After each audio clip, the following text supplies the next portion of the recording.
सलाम पाकिस्तान 24 न्यूज़ के साथ मैं हूं ज़शान बशीर। हेडलाइंस आप जान चुके, खबरों की तफसीलात की जाने बढ़ते हैं और सबसे पहले आपको बताएं कि जान बचाने वाली अद्वियात की कीमतों में इजाफा कर दिया गया है। ड्रैब की जानिब से नोटिफिकेशन के बगैर ही ये कीमतें बढ़ा दी गई हैं। सबसे ज़्यादा शुगर की दवा महंगी की गई है। लैंटिस्पेन की दवा की कीमत में 1000 रुपये का इजाफा हुआ है।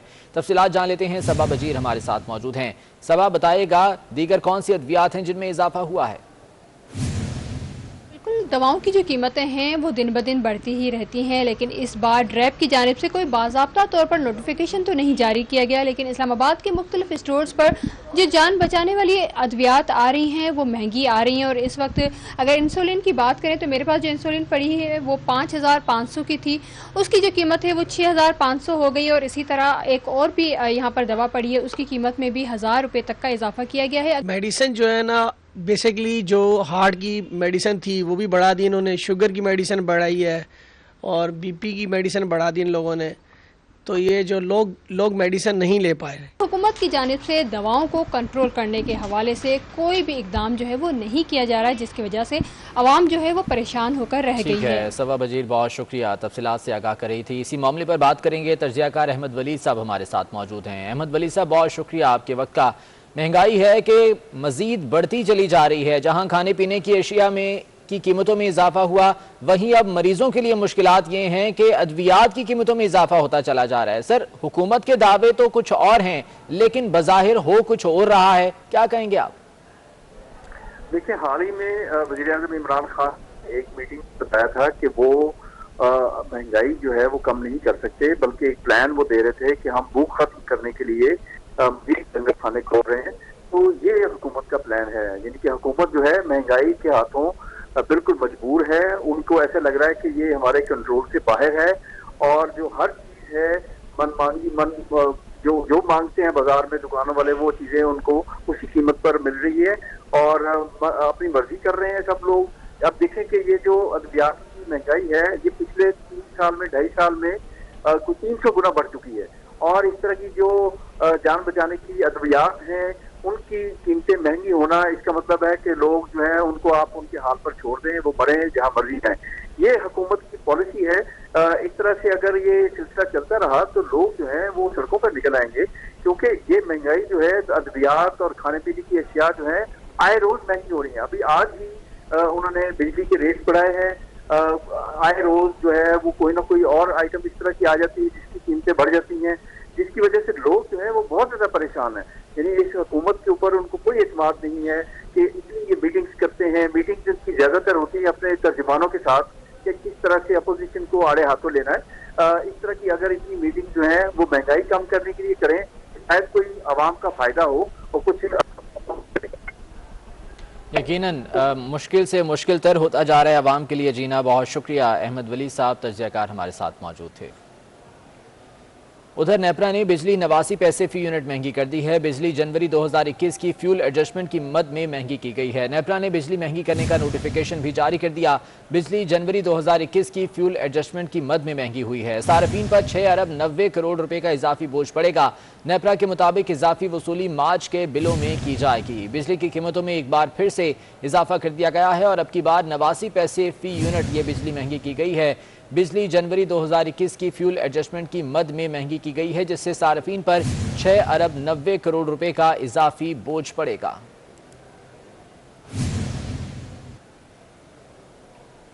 इलेक्ट्रॉनिक्स मार्केट में गर्मी से पहले महंगाई की लहर आ गई। पंखे, वॉशिंग मशीन, एयर कूलर और एसी की कीमतों में 500 से 4000 रुपए तक इजाफा कर दिया गया।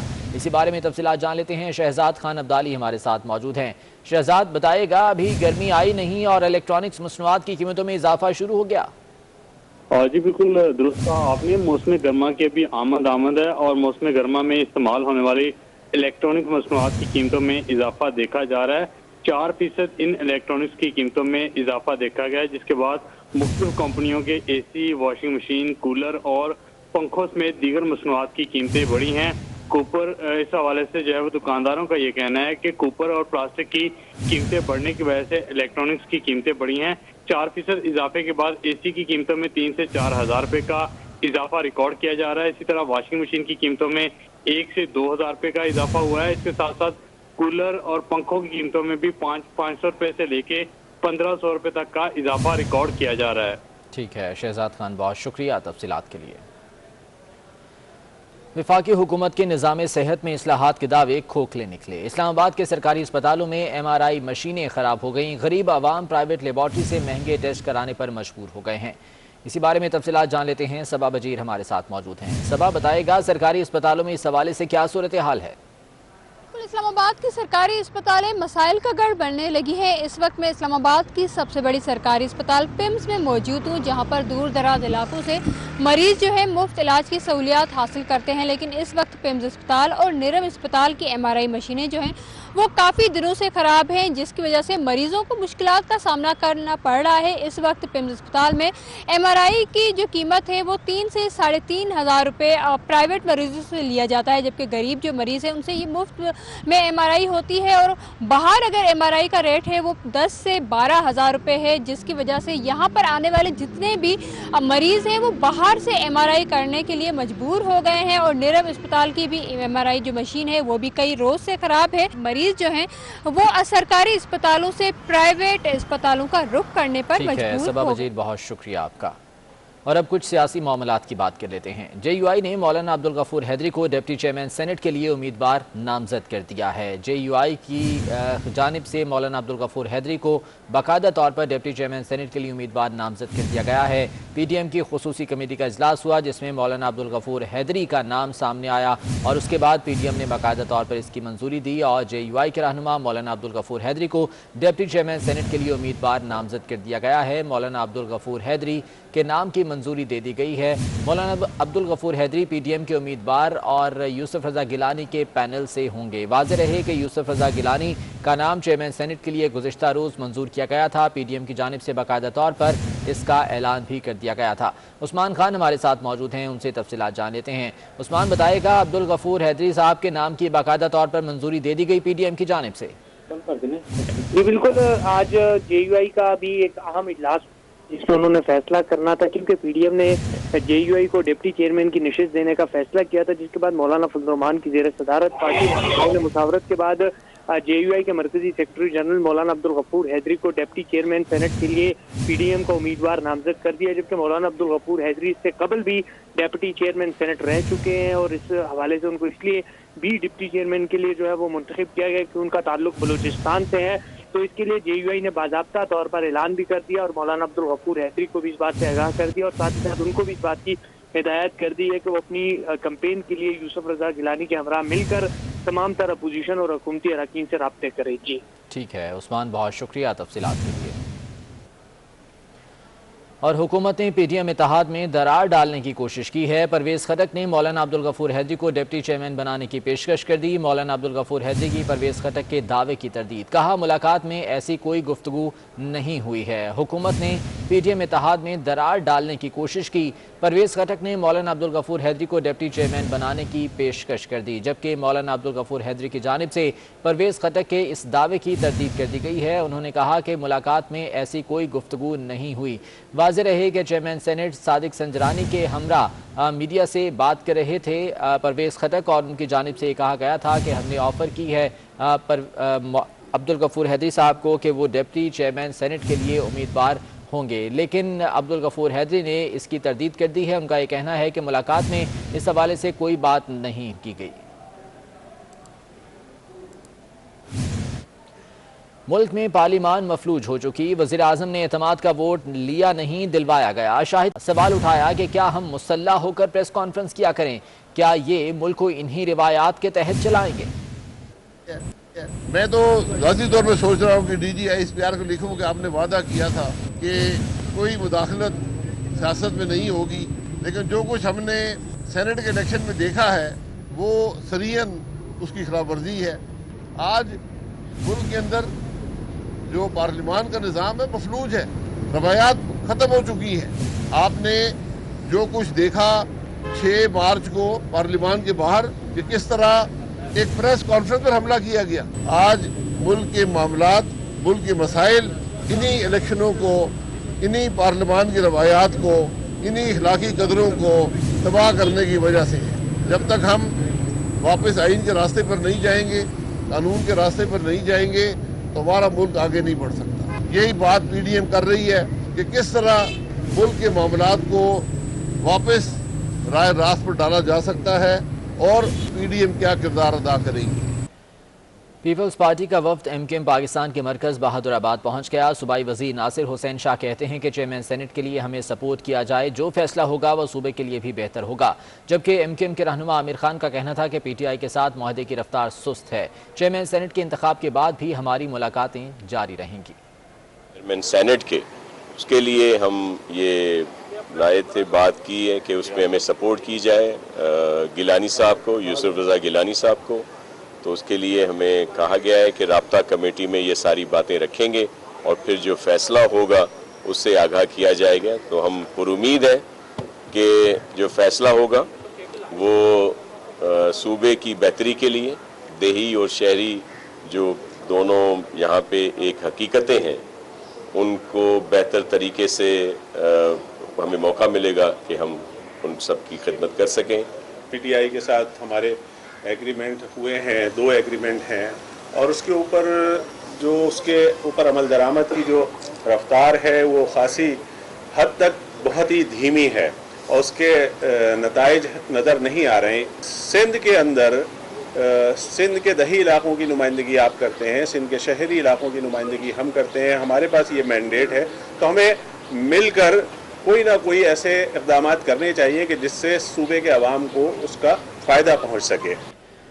उधर वज़ीर आला बलोचिस्तान जाम कमाल ने काफिले के कायदीन से मुलाकात की है। जाम कमाल ने चौधरी शुजात हुसैन और स्पीकर पंजाब असम्बली चौधरी परवेज़ इलाही से मुलाकात की। जाम कमाल ने चौधरी शुजात हुसैन की तबीयत बारे दरियाफ्त किया। मुलाकात में मुल्क की मौजूदा सियासी सूरत हाल पर तबादला ख्याल भी किया गया। वज़ीर आला बलोचिस्तान जाम कमाल ने काफिले के कायदीन से मुलाकात की। जाम कमाल ने चौधरी शुजात हुसैन और स्पीकर पंजाब असम्बली चौधरी परवेज़ इलाही से मुलाकात की। जाम कमाल ने चौधरी शुजात हुसैन की तबीयत बारे दरियाफ्त किया, जबकि इस मुलाकात में मुल्क की मौजूदा सियासी सूरत हाल पर भी तबादला ख्याल किया गया। वज़ीर आला बलोचिस्तान जाम कमाल काफिले के कायदीन से मुलाकात के लिए उनकी रिहाइश गाह पहुँचे।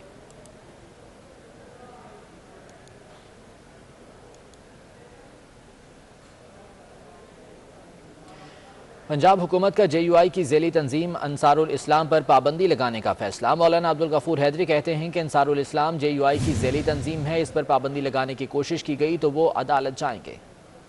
PTI की हुकूमत है, उनको ये खौफ है कि अंसारुल इस्लाम और ये कोई ऐसी तंजीम है खुदा न खास्ता कि कोई हल्ला गुल्ला करे, लेकिन ये तंजीम को कोई 70 साल का अरसा हुआ और कोई एक केस भी इनके दामन पर नहीं है। तो ये इनको एक खौफ है जो अंदर से खाया जा रहा है, लेकिन इंशाअल्लाह इनको हिम्मत नहीं होगी और अगर कोई ऐसी हरकत करेंगे तो हम इंशाअल्लाह अदालत तरफ रुजू करेंगे। इस्लामाबाद में 3 तालीमी इदारों में 8 कोरोना केसेस सामने आ गए। DHO के मुताबिक beacon house metropolitan campus G113 में 3 कोरोना केसेस सामने आई। ICG F62 में 2, IMCG I91 में 3 कोरोना केसेस सामने आए हैं। DHO ने 1 निजी और 2 सरकारी तालीमी इदारों को सील करने के लिए मरासला DC इस्लामाबाद को भेज दिया है। इस्लामाबाद में 3 तालीमी इदारों में 8 कोरोना केसेस सामने आए। DHO के मुताबिक इन स्कूलों को और कॉलेजेस को सील किया जाएगा। इस सिलसिले में मरासला DC इस्लामाबाद को भी भेज दिया गया है। DHO के मुताबिक beacon house metropolitan campus G113 में 3 कोरोना केसेस सामने आए हैं। इसके अलावा ICG F62 में 2, IMCG और I91 में 3 कोरोना केसेस सामने आए हैं। पाकिस्तान में बैंकिंग सर्विस भी जदीद दौर में दाखिल हो गई। अब दरामद कुनंदगान और बरामद कुनंदगान को ट्रांजैक्शन में भारी भारी दस्तावेज और हफ्ता इतवार की छुट्टी की परेशानी नहीं होगी। स्टेट बैंक ने फॉरेन एक्सचेंज पोर्टल का आगाज कर दिया है। तफसीलात अशरफ खान की इस खुसूसी रिपोर्ट में। स्टेट बैंक ऑफ पाकिस्तान ने ताजिर बरादरी को कारोबार आसान बनाने के लिए बड़ी सहूलत शुरू कर दी। अब ताजिरों को हफ्ते में 7 दिन 24 घंटे बैंकिंग ऑनलाइन सर्विस मिलेगी। स्टेट बैंक के MD banking services Ashraf Khan ने 24 न्यूज से खुसूसी गुफ्तगू करते हुए बताया कि फॉरेन एक्सचेंज पोर्टल से ताजिरों की मुश्किलात खत्म होंगी। हमने अपना पोर्टल लॉन्च किया जिसमें बैंक ने अपना तमाम डिजिटली यानी paper without paper paperless submission शुरू किया और अब तक हम 33,000 के करीब केसेस प्रोसेस कर चुके हैं। इसमें एफिशिएंसी भी है, टर्न अराउंड टाइम भी फास्ट हुआ है और ईज भी है और इसमें ट्रांसपेरेंसी भी है। अशरफ खान का कहना है कि स्टेट बैंक ने निजी बैंकों के साथ मिलकर पेपरलेस डिजिटल पोर्टल का आगाज किया है। अब तक 33,000 केस हल हो चुके हैं। कस्टमर चाहे वो स्टेट बैंक से अप्रूवल लेनी हो चाहे बैंक से, कस्टमर ही रिक्वेस्ट बैंक को भेजता है। वो केसेस जो बैंक ने करने हैं वो बैंक अपने एंड पे कर देते हैं, जो स्टेट बैंक वो हमें भेज देता है। तो हमने बैंकों को भी डिजिटल पोर्टल के ऊपर काम शुरू करना किया और 16 अक्टूबर को गवर्नर साहब ने इफ्तिताह किया था। फॉरेन एक्सचेंज पोर्टल का आगाज गवर्नर स्टेट बैंक रजा बाकर की जानिब से गुज़िश्ता साल अक्टूबर में किया गया था, जिससे न सिर्फ सार्फिन बल्कि निजी बैंकों को भी आसानी मिल रही है। कैमरामैन आकिब नकवी के हमरा अशरफ खान, 24 न्यूज़, कराची।